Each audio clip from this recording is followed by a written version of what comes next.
विधानसभा निवडणुकीच्या पार्श्वभूमीवर महाविकास आघाडी आणि महायुतीची जागा वाटपांबाबत चर्चा ही अंतिम टप्प्यात आली आहे। तर जागा वाटप कधी जाहीर होणार याकडे सर्वांचंच लक्ष लागलेलं असताना 2 दिवसापूर्वी महाविकास आघाडीमधून राष्ट्रवादी काँग्रेस शरदचंद्र पवार पक्षाची पहिली यादी ही 1 ते 2 दिवसात जाहीर होईल असं बोललं जात होतं। अशातच संभाव्य उमेदवारांची पहिली यादी समोर आली असून पहिल्या यादीमध्ये साधारणतः राष्ट्रवादी काँग्रेस शरदचंद्र पवार पक्षाला 75 ते 80 जागा मिळण्याची शक्यता आहे, ज्यांची उमेदवारी जवळपास निश्चित मानली जाते। यातील 40 संभाव्य उमेदवारांची यादी आता समोर आली आहे। हे 40 संभाव्य उमेदवार नेमके कोण आहेत हेच आपण या व्हिडिओच्या माध्यमातून पाहणार आहोत। नमस्कार, मी श्रीशैल स्वामी आणि तुम्ही पाहताय फॉर द पीपल न्यूज। पुढे जाण्यापूर्वी चॅनलला सबस्क्राइब करा, लाईक व फॉलो जरूर करा। राष्ट्रवादी काँग्रेस शरदचंद्र पवार पक्षाच्या पहिल्या यादीमध्ये इस्लामपूरमधून पक्षाचे प्रदेशाध्यक्ष जयंत पाटील यांचे नाव असू शकतं। तासगाव कवठे महाकाळ विधानसभा मतदारसंघातून रोहित पाटील यांना उमेदवारी मिळण्याची शक्यता आहे। स्वर्गीय आर पाटील यांचे पुत्र रोहित पाटील यांची स्थानिक पातळीवरील लोकप्रियता, त्यांच्या नेतृत्वात झालेली अनेक शैक्षणिक आणि सामाजिक विकास कामे या गोष्टी मतदारांच्या मनावर छाप पाडू शकतील। या मतदारसंघात 1999 पासून राष्ट्रवादीचं वर्चस्व असल्यानं यावेळी रोहित पाटील यांना इथून संधी मिळू शकते। शिराळा विधानसभा मतदारसंघातून मानसिंग नाईक यांना उमेदवारी मिळण्याची शक्यता आहे। 2009 पासून मानसिंग नाईक यांचं या मतदारसंघांवरती वर्चस्व राहिलंय। 2009च्या आणि 2019च्या निवडणुकीत या मतदारसंघाचं त्यांनी प्रतिनिधित्व केलंय, त्यामुळे त्यांना इथून उमेदवारी मिळू शकते। कराड उत्तर विधानसभा मतदारसंघातून बाळासाहेब पाटील यांना उमेदवारी मिळण्याची शक्यता आहे। बाळासाहेब पाटील यांनी 1999 पासून सलग 5 वेळा या मतदारसंघाचं नेतृत्व केलंय। शिवाय शरद पवारांचे निष्ठावंत म्हणून बाळासाहेब पाटील यांची ओळख आहे, त्यामुळे 6व्यांदा ते निवडणुकीच्या रिंगणात उतरणार असून त्यांची उमेदवारी देखील निश्चित मानली जाते। कोरेगाव विधानसभा मतदारसंघातून शशिकांत शिंदे यांचं नाव पुढे येत आहे। शशिकांत शिंदे यांनी 2009 आणि 2014च्या विधानसभा निवडणुकीत या मतदारसंघाचं नेतृत्व केलंय। 2019च्या निवडणुकीत त्यांना पराभवाचा सामना करावा लागला होता, मात्र आता या निवडणुकीत त्यांना उमेदवारी मिळू शकते। फलटण विधानसभा मतदारसंघातून दीपक चव्हाण यांच्या नावाची शक्यता आहे। काही दिवसांपूर्वी अजित पवारांच्या राष्ट्रवादीला सोडचिठ्ठी देत दीपक चव्हाण यांनी शरद पवारांच्या राष्ट्रवादीमध्ये प्रवेश केला होता। दीपक चव्हाण हे सध्या फलटणचे विद्यमान आमदार आहेत। तसेच मागच्या 3 टर्म पासून म्हणजे 2009, 2014 आणि 2019 पासून ते या विधानसभा मतदारसंघात विजयी झालेत, त्यामुळे त्यांची उमेदवारी देखील निश्चित मानली जाते। मानखटाव विधानसभा मतदारसंघातून प्रभाकर देशमुख यांना तिकीट मिळू शकतं। शिरूर विधानसभा मतदारसंघातून अशोक पवार यांना उमेदवारी मिळू शकते। राष्ट्रवादीमध्ये पडलेल्या फुटीनंतर अशोक पवार हे पुणे जिल्ह्यातील एकमेव आमदार आहेत जे शरद पवार यांच्या सोबत राहिलेत। त्यांनी 2 वेळा शिरूरचं प्रतिनिधित्व केलंय, त्यामुळे त्यांना उमेदवारी मिळण्याची दाट शक्यता आहे। जुन्नर विधानसभा मतदारसंघातून संभाव्य उमेदवार म्हणून सत्यशील शेरकर यांचं नाव पुढे आलंय। इंदापूर विधानसभा मतदारसंघातून हर्षवर्धन पाटील यांना उमेदवारी जवळपास निश्चित मानली जाते।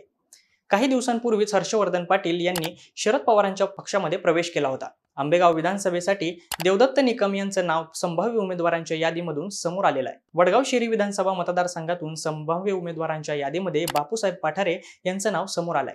2009 ला बापूसाहेब पाठारे यांनी या मतदारसंघाचं नेतृत्व केलं होतं, त्यामुळे यावेळी शरद पवारांच्या पक्षाकडून त्यांना उमेदवारी मिळू शकते। दौंड विधानसभा मतदारसंघातून रमेश थोरात यांचं नाव संभाव्य उमेदवारांच्या यादीमध्ये आहे।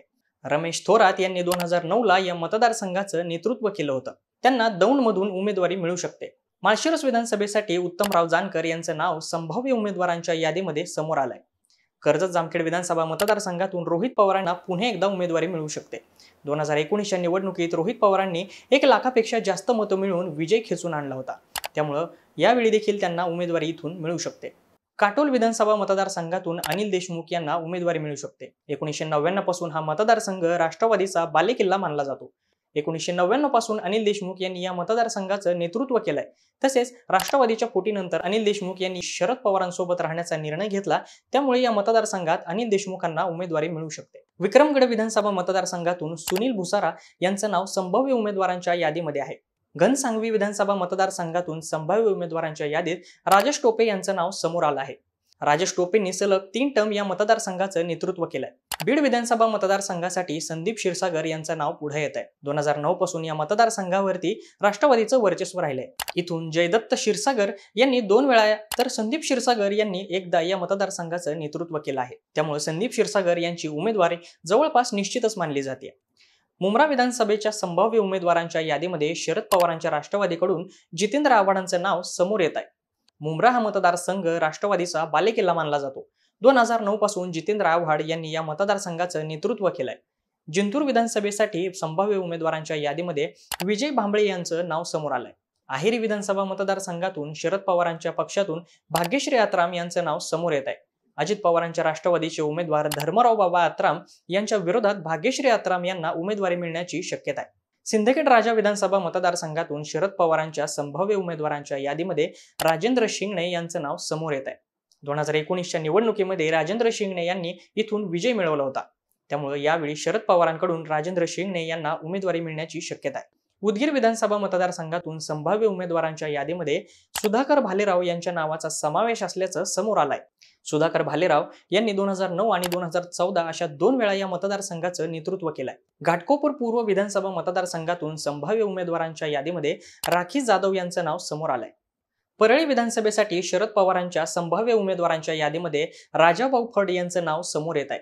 परळीतून अजित पवारांच्या राष्ट्रवादीचे धनंजय मुंडे यांच्या विरोधात राजाभाऊ फड यांना शरद पवारांच्या पक्षाकडून उमेदवारी दिली जाऊ शकते. गेवराई विधानसभा मतदारसंघातून शरद पवारांच्या पक्षातील संभाव्य उमेदवारांच्या यादीमध्ये लक्ष्मण पवार यांचं नाव समोर आलंय. आष्टी विधानसभा मतदारसंघातून संभाव्य उमेदवार म्हणून भीमराव धोंडे यांचं नाव समोर येत आहे.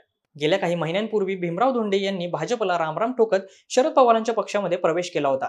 तसेच त्यांनी 2014ला या मतदारसंघाचं नेतृत्व केलं होतं.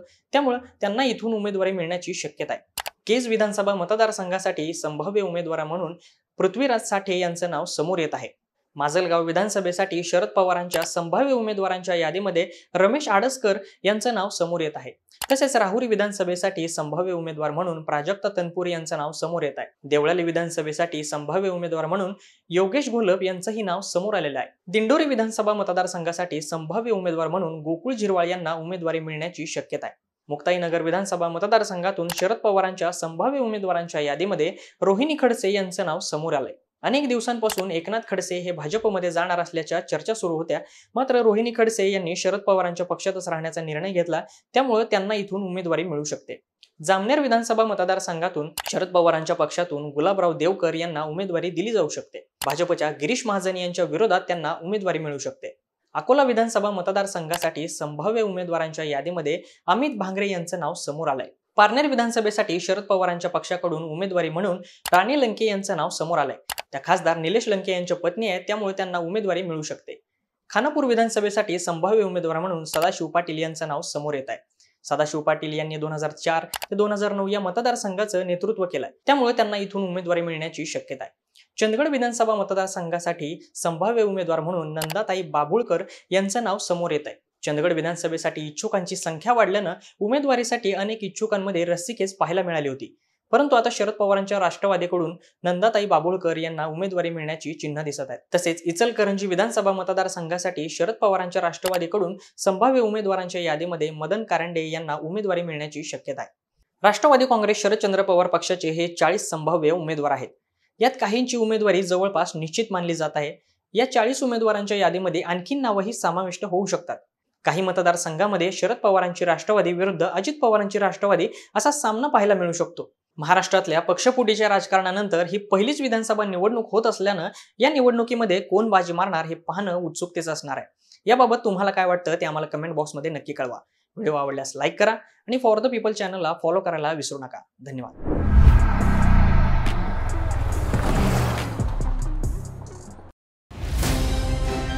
भारत दुनिया का सबसे बड़ा लोकतंत्र और NLC भारत देश का सबसे बड़ा गैर राजनीतिक मंच। शक्तिशाली लोकतंत्र के लिए राहुल कराट का सार्थक कदम। मुंबई में हुआ ऐतिहासिक प्रथम राष्ट्रीय विधायक सम्मेलन।